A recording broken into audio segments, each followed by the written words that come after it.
Bienvenidos a Verdad, mi nombre es Eduardo Feynman. Hoy vamos a hablar acerca de la corrupción, un cáncer que se ha instalado y ha enfermado a toda la región.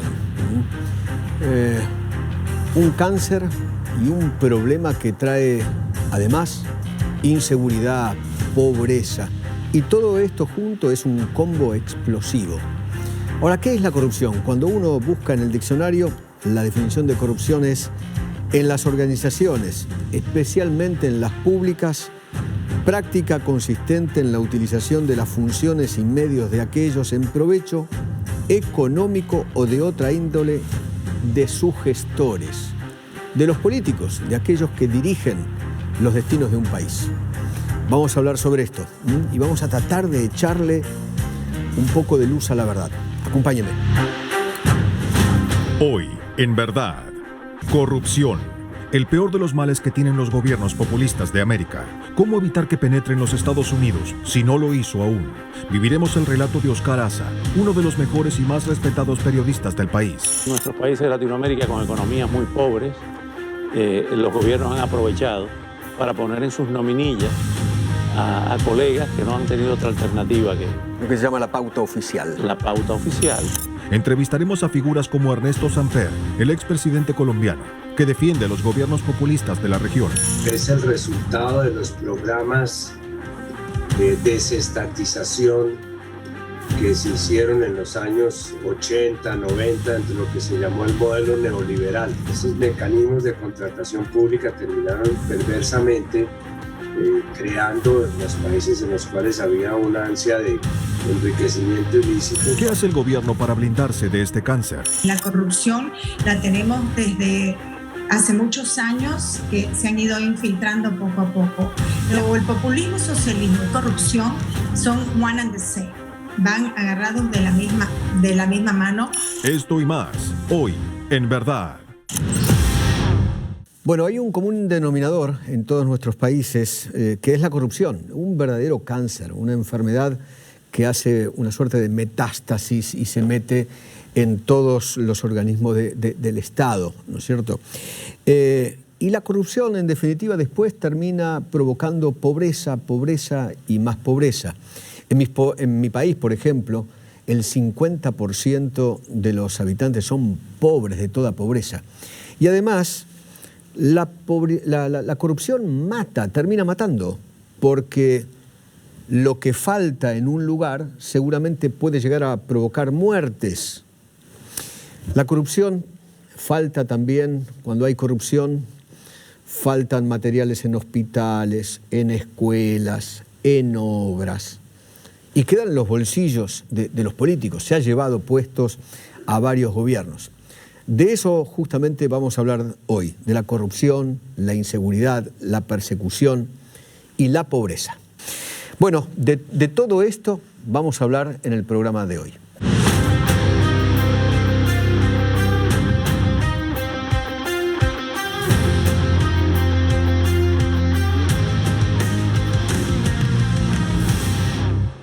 Bueno, ¿por qué la corrupción es un cáncer que corroe a toda Latinoamérica?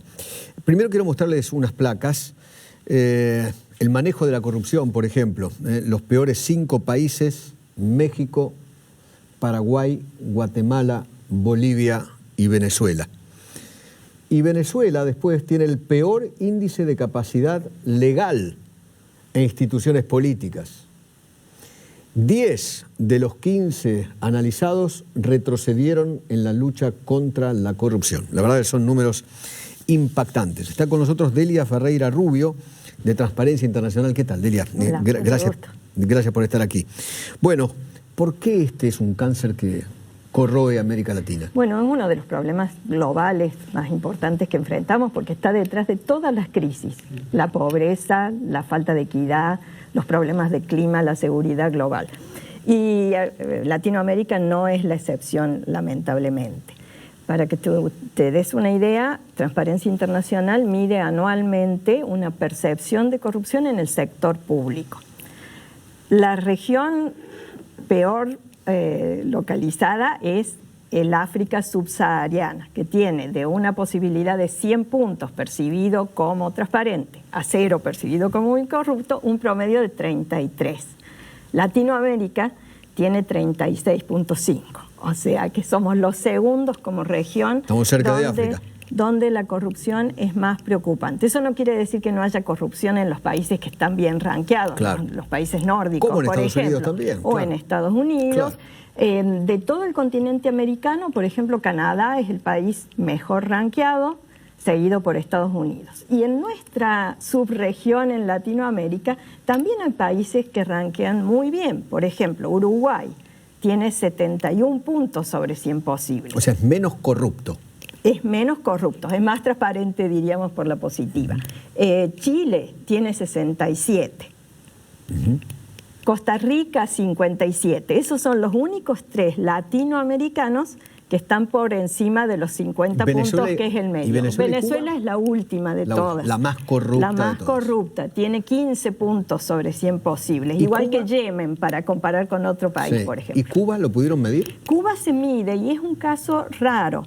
Ranquea alrededor de los 40 y pico de puntos, normalmente. Pero es un caso extraño porque hay una correlación muy estrecha entre la corrupción y la falta de democracia, la falta de respeto a las libertades, la falta de respeto al Estado de Derecho. Y Cuba es un caso que siempre nos ha presentado dudas. De todas maneras, este es un índice de índices que trabaja con 13 fuentes internacionales, o sea que no es algo que nosotros podamos manipular de ninguna manera. Obviamente. Es lo que surge de expertos, académicos, formadores de opinión pública, empresarios. Vamos a escuchar juntos, sí, claro. Si usted quiere, a Ernesto Samper, el expresidente de Colombia. Hablamos de estos temas. Ernesto, ¿qué tal? Gracias por atendernos. Hola Eduardo, un placer estar con ustedes. Arranquemos por el tema de la corrupción. ¿Cómo ve este tema y este mal que se ha extendido en Latinoamérica? Bueno, yo diría que es algo tan contagioso como el COVID-19. Y a mi juicio es el resultado de los programas de desestatización que se hicieron en los años 80, 90, entre lo que se llamó el modelo neoliberal. Y esos mecanismos de contratación pública terminaron perversamente creando en los países en los cuales había una ansia de enriquecimiento ilícito, como puede ser el caso de mi país de Colombia, pues terminaron creando unos huecos negros en los cuales floreció la corrupción. Para mí la corrupción es el resultado de un modelo mercadista que trasladó criterios privados a las decisiones públicas. Ahora, pero usted dice que la corrupción es un problema neoliberal. Solamente neoliberal, no es de la izquierda, del socialismo. Creo que es que también hay gobiernos socialistas que compraron el modelo liberal dentro de sus políticas económicas. No necesariamente es un tema ideológico. Para comenzar a hacer una apertura al segundo punto, quizás lo que sí ha sido muy ideológico ha sido la persecución de los casos de corrupción. Me parece que en eso sí se ha notado claramente la intención de utilizar los casos de corrupción como un mecanismo político de perseguir especialmente a sectores progresistas. ¿Cree que se persigue más a los gobiernos de izquierda que a los gobiernos de derecha? Sí es, porque hemos incurrido en el error no de meterle moral a la política, sino de meterle política a la moral. Este es un caso típico, lo que se llama hoy día el lawfare, o guerras jurídicas, a través de las cuales se está persiguiendo especialmente a dirigentes progresistas, porque el concepto de guerra es muy complejo, involucra no solamente la justicia, sino el apoyo de algunos medios de comunicación, de grupos económicos. Es una especie de conspiración de poderes fácticos de derecha que de alguna manera están confabulados contra las aspiraciones progresistas. A ver, mucho se dice que los gobiernos progresistas lo que quieren es más pobreza, más pobres, y cuanto más pobres, más posibilidad de eternizarse en el poder los líderes. Me gustaría su posición sobre esto. realmente yo diría que el tema hay que mirarlo dentro del contexto de lo que es el populismo. No es un tema, es un tema del populismo. El populismo no tiene ideología. Y valga la verdad que nosotros en estos últimos años hemos estado más, estamos viendo mucho más un populismo de derecha que un populismo de izquierda. Quizás porque hay más... Por ejemplo, Trump para usted es un populista de derecha. Totalmente, no solamente Trump, el señor Bolsonaro, el señor Duque, todos representan un populismo de derecha. En América Latina lo que existe es una profunda desigualdad. Deli, ¿alguna opinión? Sí, yo creo que no hay una ideologización de la corrupción. La corrupción se da en países gobernados por partidos de derecha, por partidos de izquierda. O sea, la corrupción no es ni de derecha ni de izquierda, es corrupción. La corrupción es aprovecharse, tal como vos leíste al comienzo, aprovecharse de la función encomendada en beneficio personal de sus amigos y demás. Es lo que hemos visto en muchos países de la región y en Europa, con el tema del uso de las vacunas, por ejemplo. Claro. Bueno, eso fue aprovecharse de la posición para beneficio personal de amigos y funcionarios y parientes y demás. Y eso es la corrupción. No importa si una persona o un gobierno es de derecha o de izquierda. Si tiene esas actitudes, si viola las normas, si se aprovecha de la función, si financia sus campañas de manera ilegal, si acepta dinero del crimen organizado para su imagen y el éxito electoral, eso es corrupción, no importa el color político. Delia, vamos a hablar juntos con Miguel Enrique Otero, que es director del diario El Nacional de Venezuela, que está en España, exilado justamente. ¿Qué tal, Otero? ¿Cómo le va? Un gusto muy grande. Hola, gracias por esta oportunidad. Un gran saludo. Miguel Enrique, me gustaría que me hable de la corrupción en su país, en Venezuela, ¿no? Bueno, ahí lo vieron los indicadores de transparencia internacional. Lo de Venezuela es algo terrible, pero para no entrar en una argumentación como la que dijo el presidente Samper, me parece increíble, me parece una barbaridad, pero lo que sí habría que ver es que cómo aparece ese manto de corrupción tan espantoso. Y la verdad es que estos regímenes lo primero que hacen es controlar los poderes públicos. Claro. Desaparecen la independencia de poderes. Eso empiezan colocando gente afín a ellos, pero terminan colocando unos secretarios. Entonces, o una gente muy dependiente del Ejecutivo. Entonces, lo que es Fiscalía, Contraloría, las comisiones del Congreso, todas las instancias, todos los poderes públicos que se ocupan de la corrupción desaparecen. Pero si además de eso tenemos un modelo en la cual el presidente, hace que la gente que quiere que esté con ellos les regala dinero, les regala negocios, les regala todo tipo de cosas, bueno, por supuesto, y además sin ningún control, termina el país totalmente corrompido. En Venezuela, por el ingreso petrolero, en todos estos años entró $1 trillón y nadie sabe dónde están. $1 trillón. Y eso porque no hay gestión. O sea, esta es una dictadura que no tiene gestión. Las dictaduras por lo general tienen alguna gestión. Esta no tiene ninguna gestión, no se construyeron puentes, no se construyeron autopistas, no se construyeron hospitales, nada. El $1 trillón desapareció en 3 cosas. Uno, el populismo de regalarle el dinero a la gente sin ninguna contrapartida. Y eso lo llevaron a unos extremos increíbles. El segundo, el despilfarro por la mala gerencia, porque estos son gobiernos que donde no cuenta la meritocracia, sino que colocan sus adláteres, el clientelismo en los cargos. Bueno, destruyeron la industria petrolera, imagínense, la gallina, los huevos de oro, por poner gente que no tenía idea de eso. Y la corrupción. Esos tres rubros constituyen el $1 trillón de una cifra, pero gigantesca, millones de dólares. Y bueno, la corrupción está ahí. Ahora, la persecución no es que la derecha persiga a la izquierda, no, eso es absolutamente ridículo. No hay separación de poderes, se manejan los dineros arbitrariamente, discrecionalmente, como les dé la gana, y por supuesto no hay ningún tipo de penalización. Hay total impunidad para el robo del dinero, salvo cuando ellos quieren castigar a alguien, pero lo castigan por cualquier... No, yo no digo eso. Hemos tenido dictaduras de derecha que han sido muy corruptas. Tuvimos la dictadura de Pérez Jiménez, muy corrupta. El tema es que en este modelo, es un modelo donde se desbarata la independencia de poderes y se coloca en los poderes públicos que tienen algún tipo de control a una gente totalmente incompetente y totalmente vinculada al líder de manera partidista. Eso no lo hacían ni las dictaduras, tenían algún tipo de independencia. En Venezuela todo es corrupción porque es el modelo que ellos instalaron. Delia, así funciona en todos lados, ¿no? Tal cual, y nosotros tenemos un capítulo en Venezuela que hace un trabajo maravilloso dentro de este contexto, donde, como dice Miguel Enrique, el problema es la falta de controles, la falta de independencia del Poder Judicial, los organismos electorales, los ministerios públicos. Nadie controla independientemente. Es un caso de captura total del Estado por un sistema corrupto que ejerce el poder, digamos. Miguel Enrique, ¿está de acuerdo?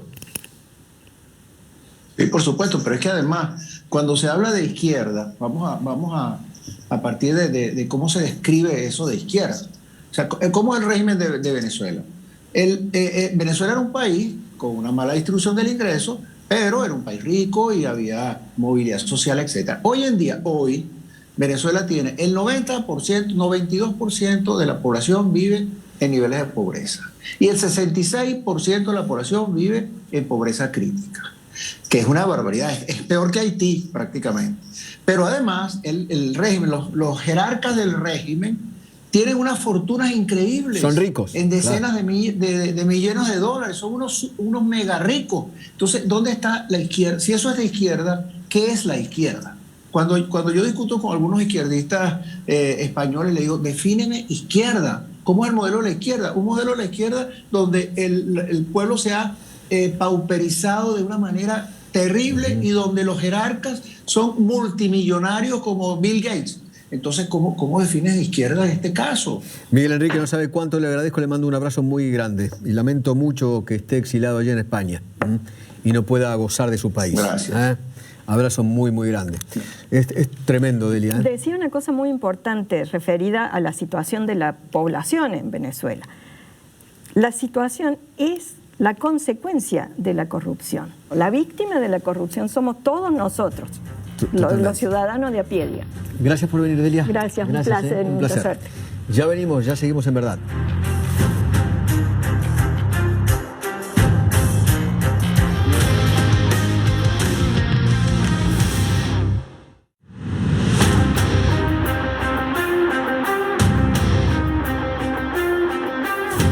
El tema ahora es saber por qué los gobiernos populistas y corruptos necesitan medios adictos, ¿no? Que les pertenezcan, que hablen como esos líderes de esos gobiernos corruptos y populistas necesitan comunicar.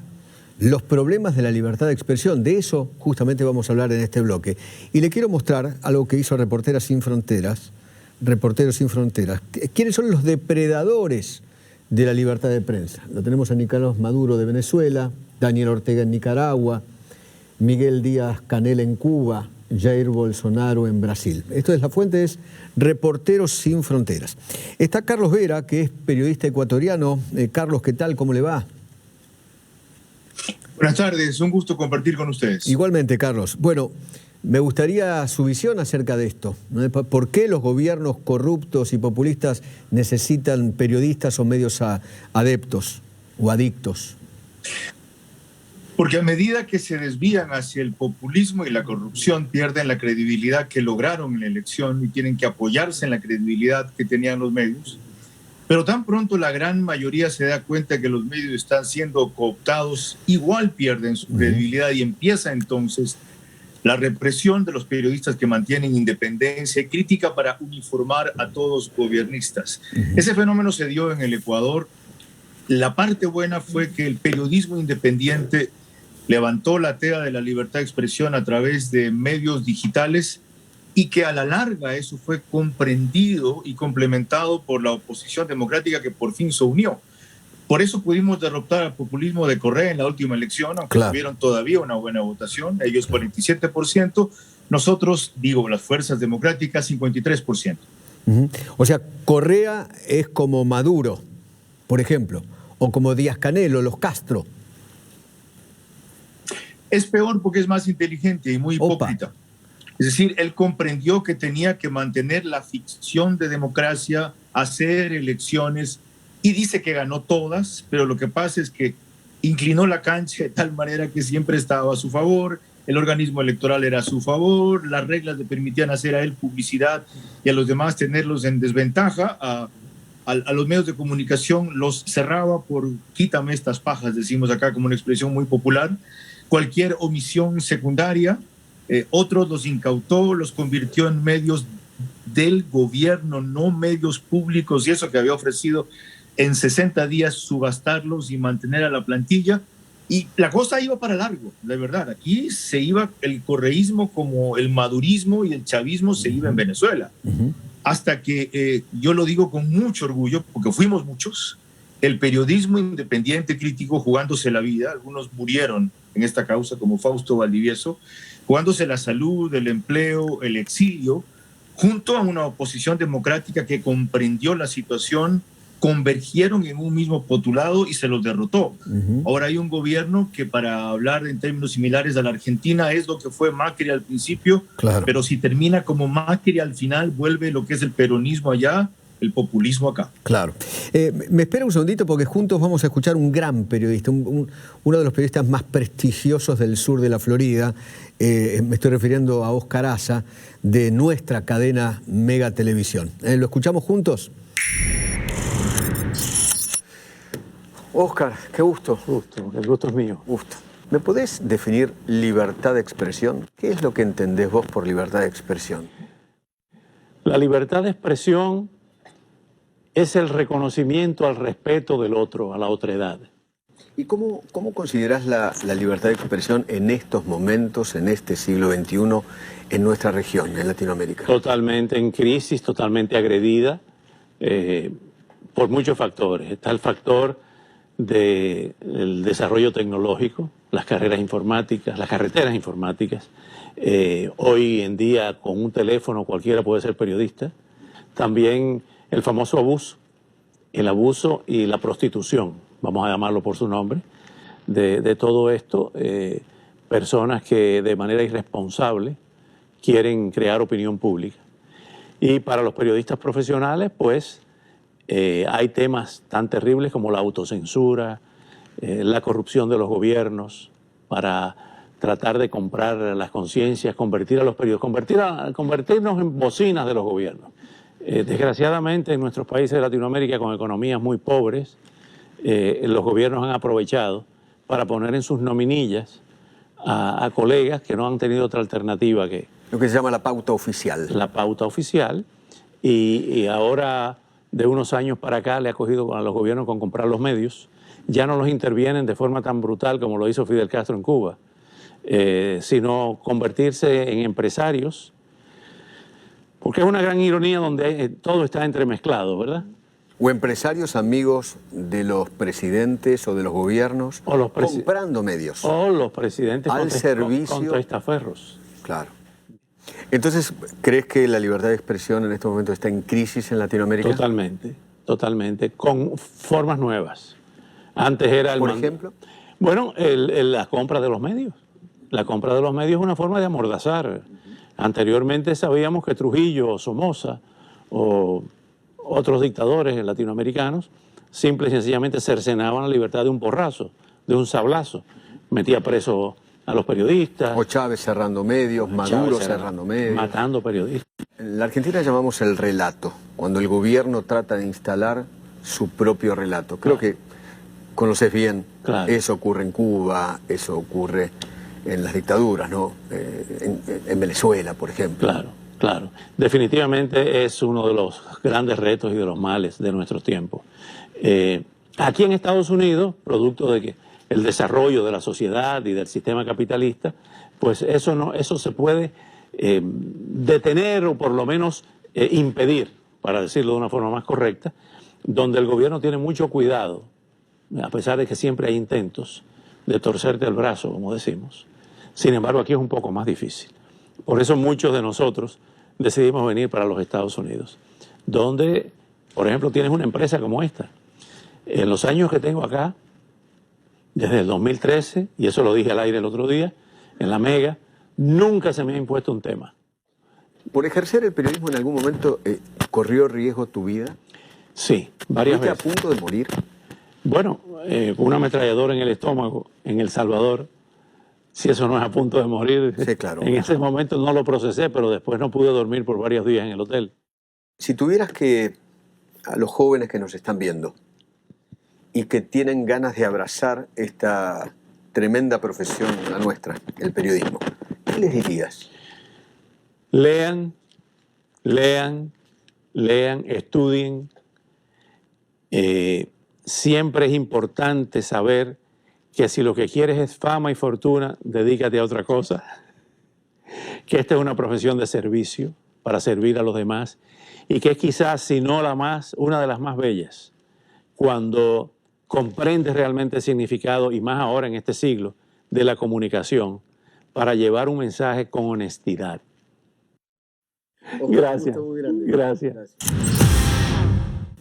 Carlos, qué interesante, ¿no? Escuchar esto de que la corrupción también compra periodistas. Inspirador lo que dice Oscar Aza. Sí. Eso pasa en todos los países, pasó también en el Ecuador, pero eso ya no pueden llamarse periodistas sino damiselas. Y más interesante todavía, destacar que el periodismo, y tengo que referirme al ejemplo del Ecuador, porque es fundamental. Sí. Y ustedes también han tenido hombres y plumas señeras en la Argentina. Sí. Es capaz de cambiar la realidad cuando no ceja de buscar la verdad.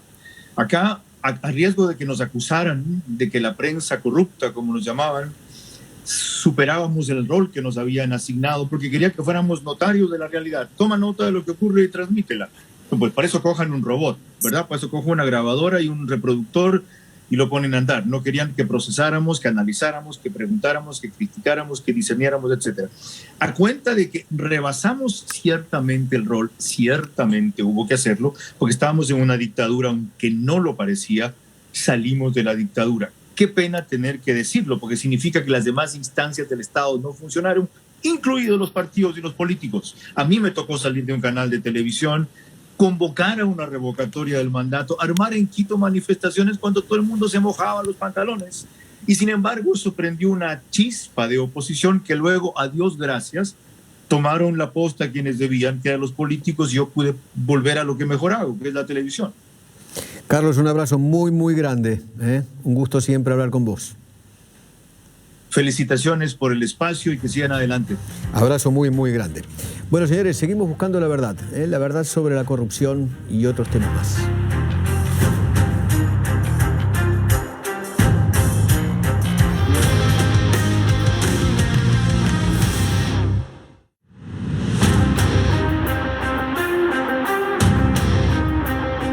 Bueno, ya nos hemos enterado que la corrupción es tan contagiosa como el COVID o tan grave como el cáncer, porque provoca metástasis en todo el cuerpo de la sociedad, ¿no?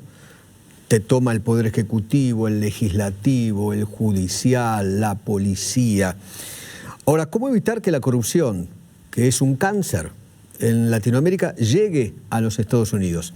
De eso nos vamos a ocupar justamente en este bloque. Bueno, en línea está Michelle Manat, que es analista demócrata, y también está Muñeca Fuentes, que es analista republicana. Queremos justamente las dos visiones. Muñeca, ¿qué tal? ¿Cómo le va? Me gustaría me gustaría escucharla a usted, Muñeca. ¿Cuál es su opinión? ¿El cáncer de Latinoamérica puede llegar a Estados Unidos? ¿El cáncer de la corrupción?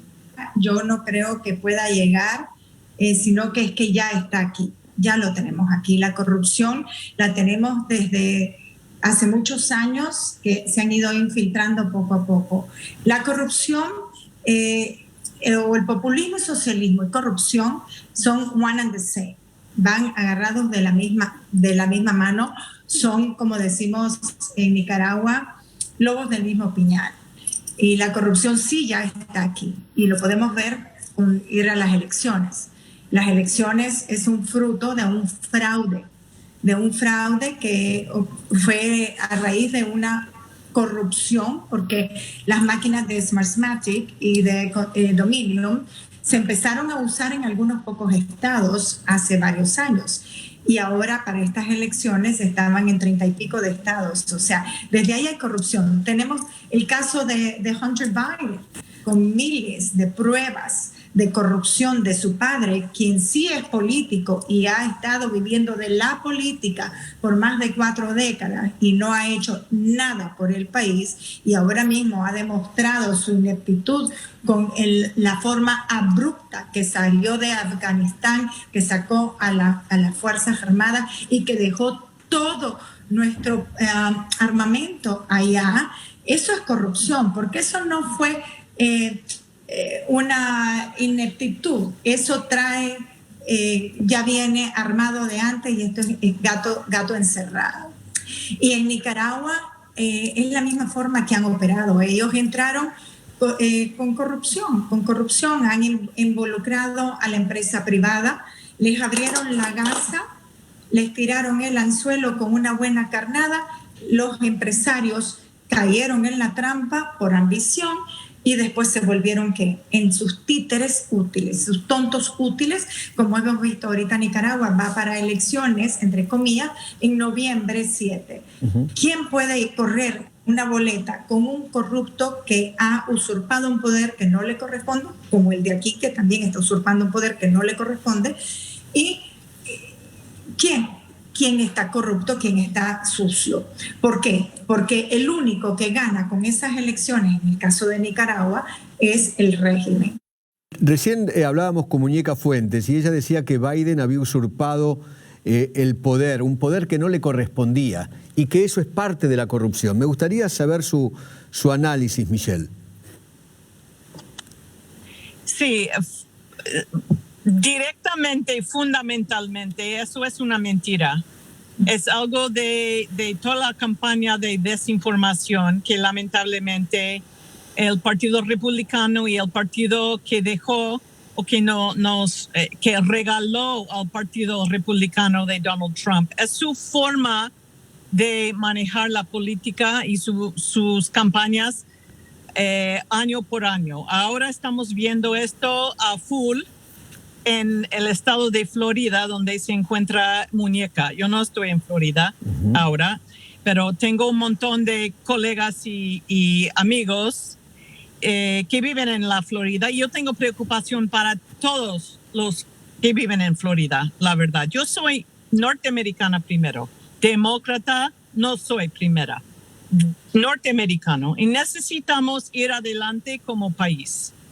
Necesitamos esto, necesitamos buscar la agenda en común. Y la agenda en común en el verano, a principios de septiembre 2021, necesitamos controlar COVID-19, necesitamos relanzar, reforzar la economía del país. Tenemos una crisis laboral en el país y tenemos un mundo que está rogando liderazgo.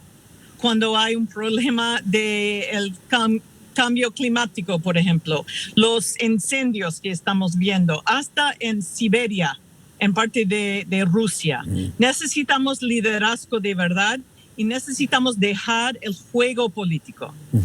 Es muy lamentable, pero es 100%, no es blanco ni negro. Es obvio que los republicanos no tienen una política, no tienen agenda, solo quieren manipular la realidad. Y eso es porque siguen con su propaganda de que hubo fraude en 2020. No hubo fraude. No hubo fraude ni en Arizona, ni en un estado que ganamos nosotros. Ganamos la presidencia en parte por la victoria de Joe Biden y Kamala Harris en Arizona. No hubo fraude.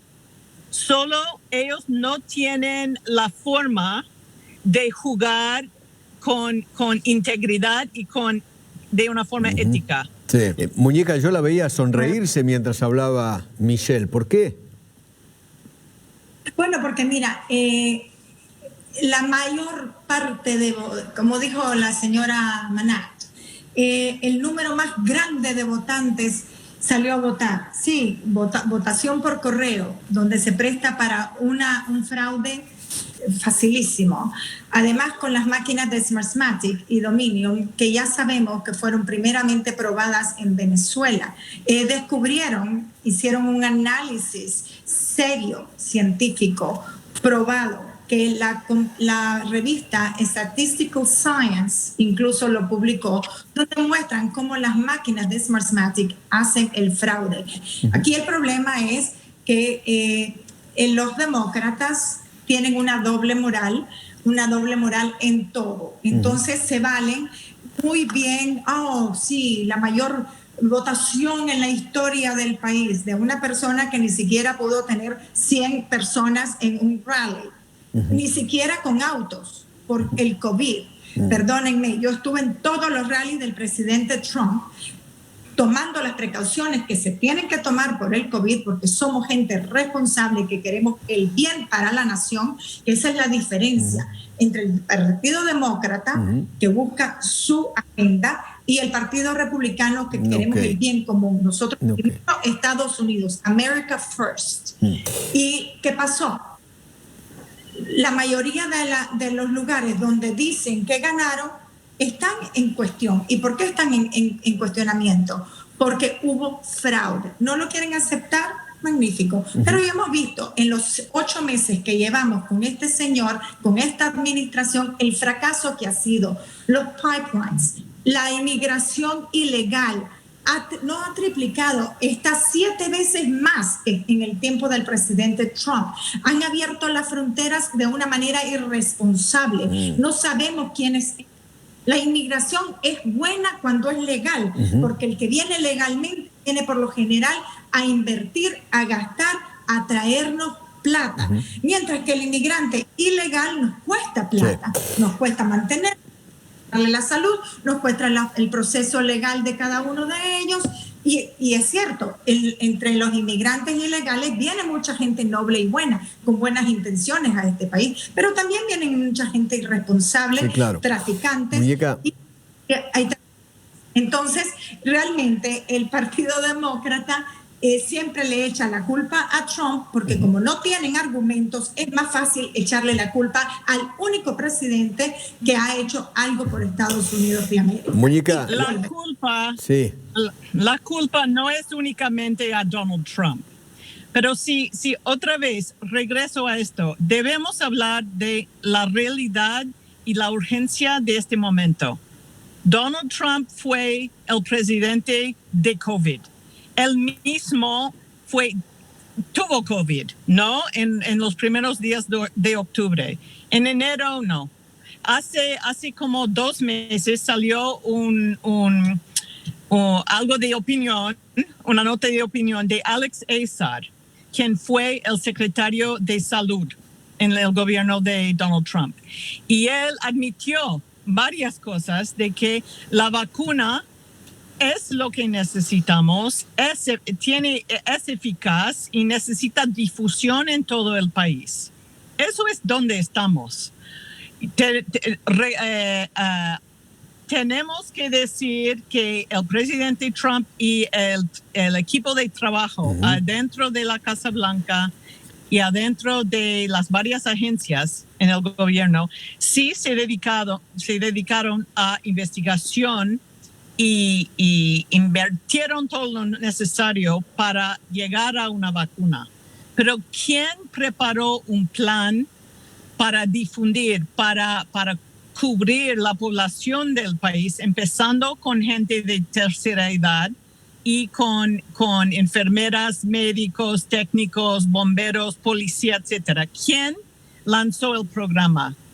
La administración Biden, que estaba trabajando en preparación durante el otoño, durante la época de la campaña. Cuando llegaron para las reuniones de conexión, la famosa handover entre los dos gobiernos, no había un plan. No prepararon un plan para la vacuna en el país. Michelle y Muñeca, muchísimas gracias. La verdad, me quedé sin tiempo. Muchísimas gracias. Les agradezco el alto nivel de debate. Eduardo, alto fue. Si me permites, ya que la señora Manat tocó el tema de la vacuna, y es otra muestra más de la doble moral del Partido Demócrata y la hipocresía, porque no quieren ID para votar, están en contra de la identificación para votar para las elecciones que maneja a un país y gobierna un país tan grande como Estados Unidos. Sin embargo, están exigiendo vacunación forzada y ID, identificación para comprobar quién se vacuna y quién no. Y no me diga que no, señora, porque acabo de estar en Nueva York y en un restaurante, antes de entrar, nos pidieron prueba de la vacuna con ID. Así que la hipocresía del Partido Demócrata no tiene límites, porque para el aborto, sí, mi cuerpo, mi elección, pero para la vacuna, mi cuerpo no es mi elección. Hello. O sea, se llama salud pública. Doble moral, más bien diríamos cero moral. ¿Por qué? Por la falta de Dios en sus vidas. Les agradezco. Perdón, sí. El presidente Biden es un católico. Un católico que aprueba la únicamente el segundo en el país. No vamos a entrar en gritos. El presidente Biden es un hombre que va a la iglesia a misa por lo menos una vez por semana, muchas veces más. Él y yo compartimos una iglesia católica en Georgetown, en Washington, D.C. Señora, soy ministro de Eucaristía y soy dama comandante de ser excomulgado de la iglesia, igual que la señora Pelosi, por aprobar y promover el aborto. Y eso está descrito en el derecho canónico y en el catecismo católico. No me venga a hablar de catolicismo, yo soy maestra. Solamente es un hecho que Joe Biden es un católico y él va a misa cada semana. Es solamente un hecho. Realmente viva la fe católica, porque el católico no puede aceptar el aborto bajo ninguna circunstancia. Sí, y eso, Donald Trump casi nunca fue a una iglesia en los 4 años de su presidencia. Señoras, les agradezco, en serio, les agradezco infinitamente. Gracias, Otro día seguimos debatiendo. Gracias, Eduardo. Y a tu equipo. No, por favor. Acá en verdad lo que hacemos es debatir, y debatimos en serio todos los temas. Ya venimos para el final.